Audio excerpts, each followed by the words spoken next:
بسم اللہ الرحمن الرحیم اللہم صلی علی سیدنا و مولانا محمد وبارک وسلم وصلی علیہ۔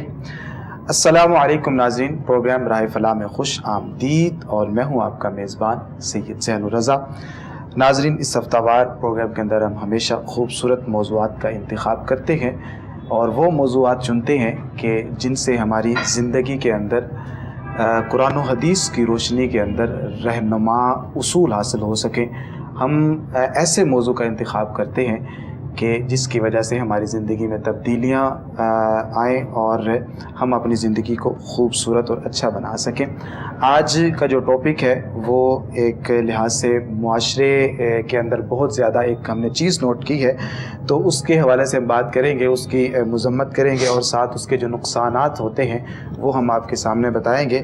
اور وہ موضوع کیا ہے؟ وہ ہے جھوٹ، ہمارے جھوٹ اور اسلام اور سچا اسلام، یہ ہمارا عنوان ہے۔ تو جھوٹے بندے کے بارے میں نبی کریم صلی اللہ علیہ وسلم نے بہت سارے فرامین ارشاد فرمائے۔ قرآن پاک میں بہت ساری آیات ملتی ہیں۔ نبی کریم صلی اللہ علیہ وسلم آپ ارشاد فرماتے ہیں کہ جب بندہ جھوٹ بولتا ہے تو اس کی بدبو سے فرشتہ 1 میل دور ہو جاتا ہے۔ اور ایک جگہ پر سرکار نے فرمایا کہ جھوٹ بولنا سب سے بڑی خیانت ہے۔ پھر یہ بھی سرکار دو عالم صلی اللہ علیہ وسلم کا فرمان ہے کہ جھوٹ ایمان کے مخالف ہے۔ تو اسی طرح ہم جو ہمارے پاس علماء کرام موجود ہیں ان سے بھی ہم اس حوالے سے پوچھیں گے کہ ان کے مطابق جھوٹ بولنا یہ کیسا ہے۔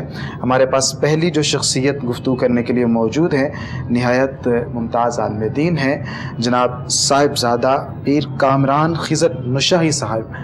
آپ اولاد پاک ہیں حضرت نوشہ گنج بخش رحمۃ اللہ علیہ کے، اور سجادہ نشین بھی ہیں آپ آستانہ عالیہ نوشہ گنج بخش قادری رحمۃ اللہ علیہ کے۔ السلام علیکم۔ وعلیکم السلام ورحمۃ اللہ وبرکاتہ جناب علی۔ اور ان کے ساتھ دوسری شخصیت ہمارے پاس موجود ہیں، جناب حضرت علامہ ڈاکٹر محمد عامر علی صاحب۔ آپ ترکی سے PhD کر کے تشریف لائے ہیں اور جامعہ نعیمیہ سے بھی آپ نے پڑھا ہوا ہے۔ السلام علیکم ڈاکٹر صاحب۔ وعلیکم السلام ورحمۃ اللہ وبرکاتہ۔ اور تیسری شخصیت ہمارے ساتھ جو موجود ہیں وہ بھی نہایت ممتاز عالم دین ہے، ریسرچ اسکالر ہیں، جناب حضرت علامہ حذیفہ شبیر صاحب۔ آپ فاضل ہیں منہاج القرآن یونیورسٹی کے۔ السلام علیکم۔ وعلیکم السلام۔ ناظرین، مہمانوں کا تعارف ہوا اور اب ہم سوالات کی طرف بڑھتے ہیں۔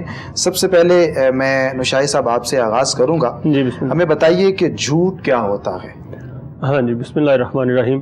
سب سے پہلے تو میں آپ کا شکر گزار ہوں کہ آپ نے اس پروگرام میں بلایا اور بولنے کا موقع دیا، اور ایک اچھے ایسے موضوع پہ آپ نے گفتگو کا موقع دیا ہے جو ہمارے معاشرے میں ایک ناسور بنتا چلا جا رہا ہے، بلکہ بن چکا ہے۔ جھوٹ جو ہے یہ، جیسے آپ نے کہا کہ آقا علیہ الصلوۃ والسلام نے فرمایا کہ یہ ایمان کی ضد ہے، یعنی اس کا متضاد ہے۔ جھوٹ آپ کا دراصل وہ سیاہ چہرہ ہے جو معاشرے کے اندر جب آتا ہے تو تباہی پھیلاتا ہے۔ بظاہر بعض اوقات جھوٹ سے وقتی فائدہ تو حاصل ہو رہا ہوتا ہے، لیکن اس کے بہت سارے نقصانات آپ کو ہو رہے ہوتے ہیں جو کہ نادیدہ ہوتے ہیں۔ اگر اس کے بارے میں اسلامی تعلیمات کو دیکھا جائے تو سب سے پہلے قرآن پاک کی طرف رجوع کریں گے۔ قرآن پاک میں اللہ تعالیٰ نے جھوٹ بولنے کے بارے میں بڑی سخت وعید فرمائی ہے کہ اللہ تعالیٰ فرماتا ہے کہ لعنت اللہ علی الکاذبین، جھوٹے لوگوں پہ اللہ کی لعنت ہے۔ اب دیکھیں کتنی سخت سزا ہے کہ جب آپ جھوٹ بولیں گے تو آپ پہ اللہ کی لعنت پڑ جائے گی۔ اور شیطان پہ ایک ہی دفعہ لعنت پڑی تھی تو وہ دیکھیں قیامت تک کے لیے راندہ درگاہ ہو گیا ہے۔ تو خدا نہ خواستہ ہم کیوں جھوٹ بول کے تو اپنی عاقبت بھی خراب کرتے ہیں اور دنیا بھی خراب کرتے ہیں۔ جھوٹ بولنے کا جو جسمانی نقصان ہوتا ہے نا جی، وہ یہ ہے کہ جھوٹ جب بولیں گے تو اس سے آپ کے جسم میں ایسے ہارمونز پیدا ہوں گے جو آپ کی یادداشت کو ختم کریں گے، کیونکہ جھوٹے بندے کا حافظہ ہمیشہ کمزور ہوتا ہے، وہ جھوٹا بندہ ہمیشہ بات بھول جاتا ہے۔ اور جھوٹ جب بولے گا تو 2 طرح کے نقصان، ایک تو جسمانی نقصان، ذہنی نقصان ہوگا، اس کا حافظہ کمزور ہوگا، دوسرا وہ اللہ کی بارگاہ میں بھی مجرم ہوگا۔ ہم یہاں بھی مجرم ہوں گے اور روز قیامت جب اللہ کی بارگاہ میں حاضر ہوں گے تو تب بھی مجرم ہوں گے۔ تو اس لیے ہمیں حتی الوسع کوشش کرنی چاہیے کہ ہم جھوٹ سے بچیں، ہر صورت بچیں، کیونکہ دیکھیے ایک تو جھوٹے پہ اللہ نے لعنت قرار دی، دوسرا جو اس کا متضاد ہے، دوسرا رخ جو اللہ نے دکھایا قرآن پاک میں، وہ یہ فرمایا کہ کونوا مع الصادقین، کہ سچے لوگوں کی معیت اختیار کریں۔ اب سچے لوگوں کی معیت اختیار کرنے کا مطلب یہ ہے تاکہ آپ کو پتہ چلے کہ سچ ہے کیا دراصل۔ بزرگ فرماتے ہیں کہ سچ، حضرت واصف علی واصف رحمۃ اللہ علیہ نے فرمایا کہ سچ وہ اثر کرتا ہے جو کسی سچے کی زبان سے نکل رہا ہو، ورنہ اچھی باتیں دیواروں پہ بھی لکھی ہوتی ہیں، وہ اثر انداز نہیں ہوتی۔ تو سچ وہ یہ ہے شاہ صاحب کہ آپ کا جو کردار ہے وہ گواہ ہو آپ کے قول کا، یعنی آپ کا قول اور فعل میں تضاد نہ ہو تو آپ پھر سچے لوگوں کی لائن میں آ سکتے ہیں، اس کیٹیگری میں آ سکتے ہیں کہ آپ سچے لوگ ہیں۔ تو یہ تب آئے گا جب آپ کسی سچے کی معیت اختیار کریں گے، کسی اللہ کے نیک بندے کی، صالحین کی، صدیقین کی صحبت اختیار کریں گے، تو پھر آپ کی کردار میں، آپ کی شخصیت میں سچ آتا چلا جائے گا اور پھر معاشرہ خوبصورت ہوتا چلا جائے گا۔ اب جھوٹ کے بارے میں جتنا بھی مذمت کرتے چلے جائیں یا اس کا جتنا بھی ہم بات کریں کہ جھوٹ یہ ہے وہ ہے، اس کے نقصانات یہ ہیں، یہ تو ہے، لیکن کرنا کیا ہے کہ ہمیں سچ بولنا خود سے شروع کرنا چاہیے کہ جب میں اپنے آپ سے یہ بات شروع کروں گا تو پھر میں دوسرے کو بھی کہہ سکتا ہوں کہ آپ بھی سچ بولیں، آپ جھوٹ نہ بولیں۔ جب بندہ سچ کی طرف آتا ہے نا جی، تو پھر اس سے اللہ بھی راضی ہوتا ہے، اللہ کے رسول بھی راضی ہوتے ہیں، اس کا اپنا کردار بھی پاکیزہ ہوتا چلا جاتا ہے، تو پھر وہ معاشرے میں ایک پرامن فضا اور خوبصورت فضا قائم ہوتی ہے۔ ماشاءاللہ، بڑا خوبصورت آپ نے بیان فرمایا کہ جھوٹ کیا ہوتا ہے اور پھر اس کے مقابلے میں جو سچ ہے اس کی فضیلت کیا ہوتی ہے، اور ایک بڑا خوبصورت آپ نے پوائنٹ بھی ریز کیا کہ انسان پر ایک مرتبہ، یعنی شیطان پر ایک مرتبہ لعنت ہوئی تو وہ راندہ درگاہ ہو گیا، اور ہم کتنی مرتبہ جو ہے وہ جھوٹ بولتے ہیں اور اللہ کی لعنت کا مستحق بنتے ہیں، تو اس پر ذرا غور کرنے کی ضرورت ہے۔ ڈاکٹر صاحب آپ کی طرف پہ آتا ہوں۔ دیکھیے کہ ہر شخص یہ جانتا ہے کہ جھوٹ جو ہے وہ فی نفسی ہی ایک برا فعل ہے اور اس کے نقصانات ہیں، قرآن پاک میں بھی اس کی مذمت ہے، اخلاقی اعتبار سے بھی اس کی مذمت کی جاتی ہے اور یہ ایک اچھا فعل نہیں ہے، لیکن پھر بھی اس کے باوجود لوگ جھوٹ بول لیتے ہیں۔ وہ کیا وجوہات ہیں کہ کیوں بولتے ہیں؟ بسم اللہ الرحمن الرحیم۔ دیکھیں، اس کی مختلف وجوہات ہو سکتی ہیں کہ ایک انسان کیوں جھوٹ بولتا ہے۔ کبھی تو سزا کا ڈر ہوتا ہے، مثلا ایک آدمی کہیں پر کام کر رہا ہے، اس کا باس یا اس کا جو مالک ہے اس سے کوئی بات پوچھتا ہے تو اس کو پتہ ہوتا ہے کہ اگر میں نے سچ بول دیا تو میری نوکری چلی جائے گی، یا اور کوئی سزا کا اسے ڈر ہو سکتا ہے۔ پھر کبھی کبھی یہ ہوتا ہے کہ انسان کو ذاتی فائدہ ہوتا ہے کہ چلیں ایک چیز جو آپ بیچ رہے ہیں اس کی اصل قیمت جو ہے وہ 10 روپے ہے، لیکن اگر ساتھ تھوڑا جھوٹ ملا کر جو ہے وہ آدمی اس کو مہنگی بیچتا ہے، اگرچہ اس سے چیز تو بچ جاتی ہے، جیسے حدیث میں بھی ہمیں بتایا گیا کہ اس سے چیز تو بک جائے گی لیکن اس سے برکت ختم ہو جائے گی۔ اور اسی طرح کہا جاتا ہے، یہ جو نفسیات کے ماہرین ہیں وہ بتاتے ہیں کہ جو آدمی جھوٹ بول کر کوئی چیز بیچتا ہے، مال بیچتا ہے، تو اس کا مال جب جو اس نے پیسہ کمایا وہ اس کے جب جسم کے اندر جائے گا تو وہ اس کو فرسٹریٹ کر دے گا، اس کو ایک عجیب طرح سے ایک بیماری اس کو لاحق، ایک عجیب طریقے سے ایک خود اعتمادی اس کے اندر سے اٹھ جائے گی، ختم ہو جائے گی، اور وہ پھر آہستہ آہستہ اس کو پاگل پن کی طرف لے جائے گا۔ اسی طرح جو جن معاشروں میں جھوٹ اپنی ایک جڑ جما لیتا ہے، وہاں بھی وہ معاشرے بھی اسی طرف چلے جاتے ہیں۔ اس معاشرے میں عجب طرح کا دنگا فساد شروع ہو جاتا ہے، عجیب طریقے سے ایک بے چینی کی کیفیت شروع ہو جاتی ہے۔ اور کچھ نفسیات کے ماہرین تو یہاں تک کہتے ہیں کہ جو آدمی جھوٹ بولتا ہے، جھوٹ بول کر مال ایک حرام طریقے سے کماتا ہے، کبھی اس کی اولاد اس کی فرما بردار نہیں ہوگی۔ یہ بہت سے جو ہیں بتایا گیا ہے، نفسیات کے جو ماہرین ہیں ان کا یہ کہنا ہے۔ پھر کبھی کبھی یہ ہوتا ہے کہ دوسروں کو متاثر کرنے کے لیے بھی کوئی انسان جھوٹ بول دیتا ہے، حالانکہ قرآن میں تو اس کا منع کیا گیا کہ لما تقولون ما لا تفعلون، ایسی بات کیوں کہتے ہو جو تم کرتے نہیں ہو، یا ایسی کیوں بات کی جو تم نے کی نہیں ہے لیکن کہتے رہو کہ ہاں جی میں نے یہ کیا ہے، میں اتنا بڑا عالم ہوں، میں اتنا بڑا محدث ہوں، یہ چیزیں ہیں۔ عطا مولانا روم علیہ رحمہ کا ایک بڑا جاندار جملہ اس بارے میں، وہ کہتے ہیں کہ اگر تم پہلوان ہو اور تم 10 آدمیوں کو گرا سکتے ہو، پھر بھی یہ نہ کہو کہ میں 10 کو گرا سکتا ہوں، بلکہ یہ کہو کہ میں 2 کو گرا سکتا ہوں۔ لیکن اگر تم نے جھوٹ بولا، تم میں صلاحیت یہ ہو کہ تم صرف 2 کو گرا سکتے ہو، لوگوں کو کہتے پھرے کہ میں 50 کو گرا دوں گا، 100 کو گرا دوں گا، اگر 50 تمہارے سامنے کسی دن آ گئے تو پھر کیا کرو گے؟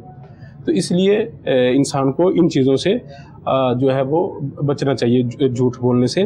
اور پھر کچھ لوگ ہوتے ہیں جو سب سے خطرناک ہے، وہ ان کی عادت بن جاتی ہے کہ اتنا جھوٹ بولتے ہیں. وہ کہا جاتا ہے نا کہ مقبلی نے بھی یہی کہا کہ جھوٹ اگر ایک بار بولا جائے تو وہ جھوٹ ہوتا ہے، جب 1000 بار بولیں گے تو وہی جھوٹ سچ محسوس ایسا لگتا ہے جیسے سچ ہے. جیسے ہمارے دور میں یہ سوشل میڈیا پر ہم ہر روز دیکھتے ہیں کہ بہت سی باتیں ہمیں پتہ ہوتا ہے کہ یہ جھوٹ ہے، لیکن وہ اتنی بار بار دکھایا جا رہا ہوتا ہے اتنا مؤثر انداز سے کہ وہ ہمیں سچ جو ہے وہ محسوس ہونے لگ جاتا ہے. اس لیے سب سے خطرناک وہ لوگ ہوتے ہیں جن کی ایک عادت ہوتی ہے کہ وہ جو ہے وہ جھوٹ بولنا شروع کر دیتے ہیں. یہاں پر ایک بات صرف میں آخری بات کر کے پھر جھوٹ صرف ہمارے جو محدثین ہیں انہوں نے بہت اس جو حدیث لیتے تھے اس میں بہت سی چیزیں جب دیکھتے تھے ان میں سے یہ بھی دیکھتے تھے کہ اس آدمی نے کہیں جھوٹا تو نہیں ہے، کہیں جو جس سے حدیث لیتے تھے. اس بارے میں امام بخاری کا ایک واقعہ میرے ذہن میں آ رہا ہے کہ وہ ترکستان سے مصر تک گئے ایک حدیث کے لیے. انہیں پتہ چلا کہ وہاں پر کوئی دوست ہیں جن کے کوئی صاحب ہیں، عالم ہیں، ان کے پاس ایک حدیث ہے، حدیث وہ جانتے ہیں. تو انہوں نے کہا چلے میں خود براہ راست ان سے حدیث سنوں گا اور اس کے بعد جو اپنی کتاب بخاری شریف میں اس کو نقل کروں گا. تو وہ امام بخاری ترکستان سے اس دور میں دیکھیں کہ جو ہے یہ دوسری ہجری میں، وہاں دوسری تیسری ہجری میں یہ وہاں سے چلے ہیں اور مصر تک آئے ہیں صرف ایک حدیث لینے کے لیے. اب وہاں پر دیکھ رہے ہیں کہ وہ آدمی کے ہاتھ میں چارہ ہے، اس نے ایک دامن پھیلایا ہوا ہے، ایسے محسوس کر رہا ہے، اور گھوڑے کو بلا رہا ہے، ایسے محسوس کر رہا ہے کہ جیسے اس کے دامن میں چارہ ہے. لیکن جب گھوڑا اس کے پاس آیا تو اس نے ایسے پھینک دیا اور جلدی سے گھوڑے کو پکڑ لیا. امام بخاری نے جب یہ واقعہ دیکھا تو آپ نے کہا کہ ایسا آدمی جو ایک جانور کے ساتھ جھوٹ بول سکتا ہے تو کیا پتہ یہ رسول اللہ کی حدیث میں بھی جھوٹ بول رہا ہو. وہ انہوں نے اتنی دور آنے کے باوجود وہیں سے دروازے سے ہی واپس چلے گئے. تو یہ ہمیں بتاتا ہے کہ ایک مسلمان جو ہے وہ زنا کر سکتا ہے. حدیث میں بھی کہا گیا کہ ایک مسلمان جو ہے وہ راستے سے صراط مستقیم سے بھٹک کر چوری کر سکتا ہے. لیکن جب رسول اللہ سے پوچھا گیا کہ یا رسول اللہ کیا ایک آدمی جھوٹ بول سکتا ہے، تو آپ نے فرمایا نہیں، مسلمان گناہ کر سکتا ہے لیکن جھوٹ نہیں بول سکتا. مسلمان کی علامت یہ ہے کہ وہ سچا ہوتا. مسلمان جب بولے تو پتہ چلے کہ ہاں یہ آدمی مسلمان ہے، یہ سچا آدمی. بڑا خوبصورت آپ نے بیان کیا ہے. حذیفہ صاحب آپ کی طرف میں آتا ہوں. دیکھیے کہ جھوٹ کے حوالے سے قرآن پاک میں اور حدیث پاک میں بارہا مذمت کی گئی ہے کہ یہ اچھا فعل نہیں ہے. اس کے مقابلے میں سچ ہے. قرآن پاک میں سچ کی اہمیت کو بھی بیان کیا گیا ہے. تو آپ اس حوالے سے کیا فرمائیں گے؟ بسم اللہ الرحمن الرحیم. الحمدللہ رب العالمین والصلاۃ والسلام علی سید الانبیاء والمرسلین. بہت شکریہ شاہ صاحب، آپ نے مدعو فرمایا. اخلاق کسی بھی قوم کی بقا کے لیے ریڑھ کی ہڈی کی حیثیت رکھتا ہے. ماشاء. اور جس معاشرے میں اعلیٰ اخلاق اور اعلیٰ اقدار نہ پائی جاتی ہوں وہ معاشرہ جو ہے کبھی بھی مہذب معاشرہ نہیں کہلائے گا. بے شک. اور نہ ہی اس معاشرے میں باہمی رواداری، حسن سلوک، ملنساری، بھائی چارہ اور اخوت کبھی بھی پروان نہیں چڑھ سکتی. اور جس معاشرے میں جھوٹ، فراڈ، دھوکہ دہی عام ہو جائے تو وہ معاشرہ کبھی بھی پرسکون اور مہذب معاشرہ نہیں کہلا سکتا. بالکل صحیح. اور اسی طرح قبلہ شاہ صاحب جس معاشرے میں لوگ حیا، شرم و حیا کو چھوڑ کر اخلاق باختگی اور حیا سوزی کو اپنا مقصود حیات بنا لیتے ہیں تو کیٹیگوریکلی وہ معاشرہ جو ہے صفحہ ہستی سے اس کا مٹ جانا یہ یقینی ہو جاتا ہے. بالکل. کیونکہ چاہے پھر وہ معاشرہ مسلم ہو یا غیر مسلم ہو، نو ڈاؤٹ. اور پھر جو ترقی یافتہ اقوام ہیں ان کے لیے اخلاق کا اعلیٰ ہونا اور اچھے اوصاف کا حامل ہونا یہ ان کی ترقی، عروج اور کامیابی کی بنیاد ہے اور راز ہے. یہی وجہ ہے اور کہ انہی اوصاف میں سے ایک جو وصف ہے جو انسان کے دل کے لیے سکون مہیا کرتا ہے، اس کے لیے جنت کا راستہ ہموار کرتا ہے، اللہ رب العزت کی رضا اور انعامات الہیہ کے نزول کا سبب بنتا ہے قبلہ شاہ صاحب، وہ سچ ہے. اور جو عمل، جو اخلاق بد ان تمام نعمتوں کے زوال کا سبب بنتا ہے وہ ہے جھوٹ، جو کہ آج کا ہمارا ٹاپک ہے. کہ آپ ایک ایسے معاشرے کو دیکھیں 1400 سال پہلے عرب کا معاشرہ جو ہر طرح کی اخلاقی برائی کا شکار تھا، اس معاشرے میں آقا علیہ الصلوۃ والسلام کی آمد ہوتی ہے، اور آقا علیہ الصلوۃ والسلام اپنے اخلاق کے کمال کی وجہ سے، اوصاف جمیلہ کی وجہ سے اس معاشرے میں کہ جہاں لوگ ہر طرح کی اخلاقی بالیدگی، اخلاقی گندگی کا شکار تھے، وہ لوگ بھی آقا علیہ الصلوۃ والسلام کے اعلیٰ اخلاق کی وجہ سے آقا علیہ الصلوۃ والسلام کو صادق و امین کہتے ہیں، اور اسی صادق و امین کی صفات کی وجہ سے جو بدترین دشمن تھے وہ دامن اسلام میں داخل ہونے پر مجبور ہو جاتے ہیں۔ تو قبلہ شاہ صاحب، اس سے ہمیں پتہ چلتا ہے کہ اگر ہم جھوٹ کو چھوڑ کے سچائی کی طرف آتے ہیں اور سچائی کا دامن تھام لیتے ہیں تو وہ لوگ جو آپ کی جان کے دشمن ہیں وہ دوست بن جاتے ہیں، وہ جو آپ کی جان کے در پر ہوتے ہیں وہ آپ کے محافظ بن جاتے ہیں۔ یہی وجہ ہے کہ اللہ رب العزت نے قرآن مجید میں انعام یافتہ لوگوں کا جب بیان فرمایا تو انہی لوگوں میں جو سچے لوگ ہیں، سچ بولتے ہیں، جھوٹ کو چھوڑ کے سچ کے دامن میں آ جاتے ہیں، اللہ رب العزت نے ان لوگوں کو انعام یافتہ لوگوں میں شمار کیا ہے۔ بڑی خوبصورت آپ نے اس حوالے سے وضاحت فرمائی ہے۔ ناظرین، یہاں پر ہم جا رہے ہیں ایک چھوٹے سے بریک کی طرف، ملتے ہیں بریک کے بعد۔ ویلکم بیک، آپ دیکھ رہے ہیں پروگرام راہ فلاح اور میں ہوں آپ کا میزبان سید زین الرضا۔ ناظرین، آج ملک پاکستان کے ہمارے پاس مقتدر علماء کرام موجود ہیں اور وہ بڑی خوبصورت گفتگو فرما رہے ہیں، اور آج کا جو عنوان ہے وہ بھی نہایت اہم ہے، اور وہ ہے ہمارے جھوٹ اور سچا اسلام۔ جی نشائی صاحب، ہمیں جی بتائیے گا جی کہ جب انسان جھوٹ بولتا ہے، جس طرح کہ آپ نے پہلے بھی اشارہ فرمایا، تو اس کو کون کون سے نقصانات فیس کرنے پڑتے ہیں اس کی زندگی کے اندر، معاشرتی زندگی کے اندر، عملی زندگی کے اندر، یا فزیکلی اس کو کن چیزوں کا سامنا کرنا پڑتا ہے اور کہاں کہاں اس کو ندامت اٹھانی پڑتی ہے؟ اللہ اکبر۔ جی بے شک، جب ایک چیز ہے ہی غلط اور اس کی ممانت دین اسلام میں سختی سے آ رہی ہے تو اس کا مطلب ہے کہ وہ نقصان دہ چیز ہے۔ جیسے میں نے پہلے عرض کیا کہ اس کے کئی طرح کے نقصانات ہیں جھوٹ بولنے سے۔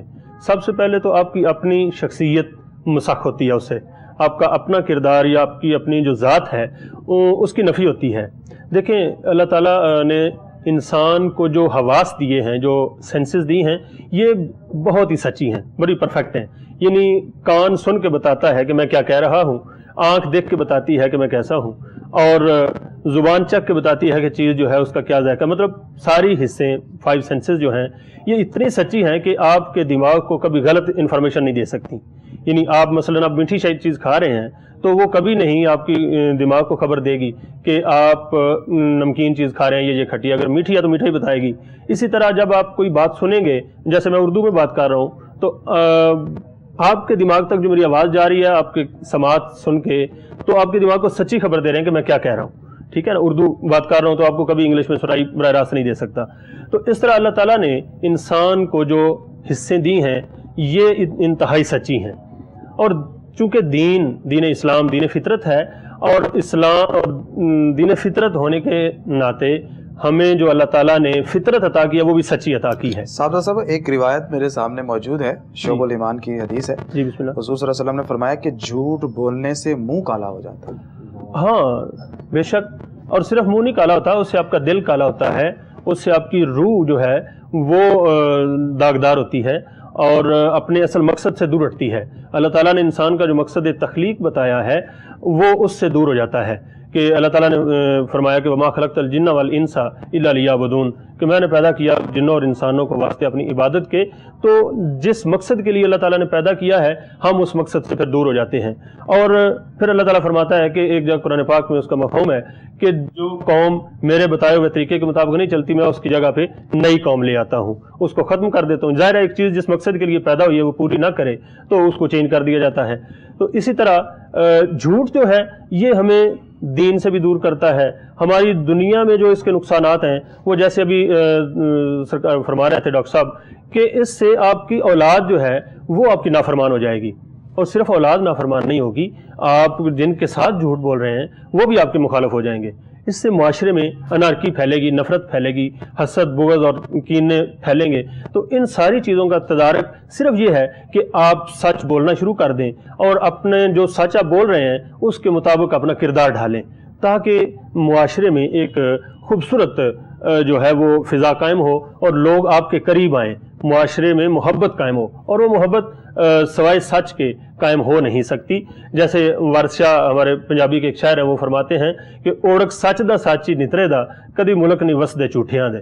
جھوٹ کا نظام نہیں چل سکتا کبھی بھی، نظام چلے گا تو سچ کا چلے گا، اور ہمارے دین کی بنیاد تو ہے ہی سچ پہ۔ یعنی جب حضور علیہ الصلوۃ والسلام نے اپنا اعلان نبوت فرمایا تو انہوں نے پوچھا کہ آپ کے پاس دلیل کیا ہے، آپ کے جو مخاطبین اول تھے انہوں نے پوچھا کہ آپ کے پاس دلیل کیا ہے کہ آپ نبی ہیں، تو آپ نے فرمایا کہ آپ بتائیں کہ میں کیسا ہوں۔ تو جو آپ کے مخاطبین تھے انہوں نے کہا کہ آپ صادق اور امین ہیں، یعنی آپ کا سچا ہونا ہمارے دین کی دلیل ہے، ہمارے دین کا یہ بنیاد ہے کہ حضور علیہ الصلوۃ والسلام کے کردار اور عمل اور آپ کے قول میں اتنی سچائی تھی کہ دشمن بھی آپ کے گرویدہ ہو گئے اور انہوں نے کلمہ پڑھا اور دائرہ اسلام میں داخل ہوئے۔ آج بھی اگر ہم چاہتے ہیں کہ دین کی تبلیغ کریں، دین کی ترویج و اشاعت کے لیے نکلنا چاہتے ہیں، تو سب سے پہلے اپنے آپ کو سچا کرنا پڑے گا، آپ کا قول اور فعل ان میں تضاد نہ ہو، دونوں میں سچ پایا جائے، تو پھر آپ دین کی تبلیغ بھی کر سکتے ہیں اور معاشرے میں دین اسلام کو نافذ کر سکتے ہیں۔ ماشاءاللہ، بڑا خوبصورت آپ نے بتایا ہے۔ ڈاکٹر صاحب آپ کی طرف میں آتا ہوں۔ صحیح مسلم کی روایت ہے، سرکار صلی اللہ علیہ وسلم نے فرمایا ہے کہ منافق کی نشانیوں میں سے ایک نشانی جھوٹ بولنا ہے۔ تو آپ اس حوالے سے کیا فرمائیں گے؟ ہم تو سمجھتے ہیں کہ جو جھوٹا انسان ہے اس کی کسی بات کا اعتبار بھی نہیں کیا جاتا اور اس کو اچھا بھی نہیں سمجھا جاتا، لیکن سرکار نے منافق کہا ہے۔ یہ منافق ہونا کس قدر بدترین صفت ہے، اس حوالے سے بھی ہمیں بتائیے۔ دیکھیں، جو اس حدیث جو مکمل اگر آپ حدیث دیکھیں تو اس میں بتایا گیا ہے کہ دی منافق کی 3 علامات ہیں۔ جو سب سے پہلی بات ہے اذا حدث کذب، جب وہ بات کرے گا تو جھوٹ بولے گا۔ تو رسول اللہ صلی اللہ علیہ وسلم نے جو منافق جو سب سے ایک برا ایک کیٹیگری ہے، یا تو ایک کافر ہے، مسلمان ہے، اور اس سے بھی برا جو ہے وہ منافق ہے۔ تو آپ نے فرمایا کہ جو آدمی جھوٹ بول رہا ہے، جسے بات میں آیا کہ اللہ کے نزدیک جو سب سے زیادہ قیامت والے دن ناپسندیدہ افراد ہوں گے وہ جھوٹے لوگ ہوں گے۔ ہاں جی، اب دیکھیں اگر آپ جھوٹ کو تھوڑا سا وسیع تناظر میں دیکھیں تو جو سب سے بڑے گناہ ہیں اسلام میں شرک، تو جھوٹ بھی ایک طرح سے شرک ہی ہے نا، کہ ایک آدمی جو اللہ کے علاوہ کسی کو معبود سمجھ رہا ہے، بتا رہا ہے، تو مطلب کہ وہ دنیا کا سب سے بڑا جھوٹا آدمی ہے، جھوٹ بول رہا ہے۔ تو یہ جو شرک ہے، جو جھوٹ بولنا ہے، یہ بھی دیکھیں اگر تھوڑا سا وسیع تناظر میں آپ دیکھیں گے تو یہ بھی آپ کو ایک طرح سے جو شرک کے قریب قریب لے جانے والی چیز ہے۔ اور دیکھیں جب آپ ہمارے اسلاف کو دیکھتے ہیں جن لوگوں نے اسلام کی تبلیغ کی ہے، تو ان کی ساری زندگی میں آپ دیکھیں کبھی آپ کو جھوٹ کا دور دور تک نشان بھی نہیں ملے گا۔ اس حوالے سے شیخ عبد القادر جیلانی رحمۃ اللہ تعالیٰ، ان کا ایک مشہور واقعہ ہم سب نے سنا ہوا، سب نے پڑھا ہوا بھی ہے، کہ وہ جب جیلان سے ان کی والدہ نے انہیں کہا کہ جب وہ پڑھنے کے لیے جانا چاہ رہے تھے بغداد کی طرف، یعنی آج کے ایران سے عراق کی طرف، تو ان کی والدہ نے انہیں کہا کہ پیسے دیے 40 جو دینار تھے سونے کے، اس کے کپڑے کے اندر سی دیے، اور کہا بیٹا جو بھی ہو تم نے کبھی زندگی میں جھوٹ نہیں بولنا۔ تو وہ جب گئے، وہ ہمدان کے بالکل ایران اور اس عراق کے بارڈر پر ایک شہر ہے ہمدان، وہاں پر پہنچے تو وہاں پر ایک ڈاکو کے قافلے نے ان کو لوٹ لیا۔ تو انہوں نے اس سے پوچھا کہ بھائی تمہارے پاس کیا؟ ایک فقیر سا دیکھا انہوں نے کہ ایک فقیر سا بچہ ہے، تو کسی نے ایسے ڈاکو نے مذاق کے طور پر سے کہا کہ ہاں بھائی تمہارے پاس کیا ہے؟ تو اس نے کہا جی میرے پاس 40 دینار ہیں۔ اس نے کہا اچھا فقیر بیٹا تمہارے پاس 40 دینار ہے، تمہارا تو حلیہ بتا رہا ہے کچھ بھی نہیں ہے، کہاں پر ہے 40 دینار؟ اس نے کہا جی میری ماں نے جو میرے کپڑے کے اندر والی طرف سی دی ہیں۔ تو وہ اس کو پکڑ کر لے گیا اپنے سردار کے پاس، کہا کہ یہ دیکھیں یہ پورا واقعہ بتایا۔ تو سردار نے کہا کہ بیٹا اگر تم نہ بتاتے تو ہمیں تو ذری بات نہیں پتہ چلنا تھا، تو تم نے کیوں ایسا بتایا؟ تو انہوں نے کہا جی میری والدہ نے، جب میں پڑھنے کے لیے نکل رہا تھا تو میری والدہ نے کہا بیٹا جو مرضی ہو جائے تم نے زندگی میں جھوٹ نہیں بولنا۔ تو سردار رو پڑا، اس نے کہا دیکھو یار یہ چھوٹا سا بچہ اور اپنی ماں سے جو وعدہ کیا ہوا اس کے مخالف نہیں جا رہا، اور ہم اتنے بڑے ہو گئے جو ہم نے خدا سے وعدہ کیا ہوا ہم اس کے خلاف جا رہے ہیں۔ خدا سے جو وعدہ کیا تھا کہ ہم تمہاری بندگی کریں گے، ہمارا جو جو ہماری زندگی کا مقصد ہے وہ تیری عبادت ہوگا۔ تو اس نے کہا کہ دیکھو یہ بچہ ہم سے بہتر ہے۔ تو اس نے کہا کہ میں اس بچے کے سامنے اپنے سارے جو گزشتہ گناہوں سے توبہ کرتا ہوں اور آئندہ کے بعد نہ کبھی جھوٹ بولوں گا، نہ ہی یہ کبھی روایت ہے نا کہ الصدق ینجی والکذب یحزی، جی بالکل، کہ جو سچ ہے وہ انسان کو نجات دلا دیتا ہے اور جو جھوٹ ہے وہ جو ہے وہ اس کو تباہ برباد کر دیتا ہے۔ تو جو مہذب معاشرے ہوتے ہیں قطع نظر اس سے کہ وہ مسلمان ہے یا مسلمان نہیں ہے، وہ کون ہے، قطع نظر اس بات کے وہ سچ بولتے ہیں۔ مسلمانوں پر سب سے زیادہ فرض بات یہ ہے کہ سب سے زیادہ تو مسلمانوں کی ذمہ داری کہ ایمان، یہ ہو نہیں سکتا کہ ایک آدمی جب یہ کہہ دے کہ میں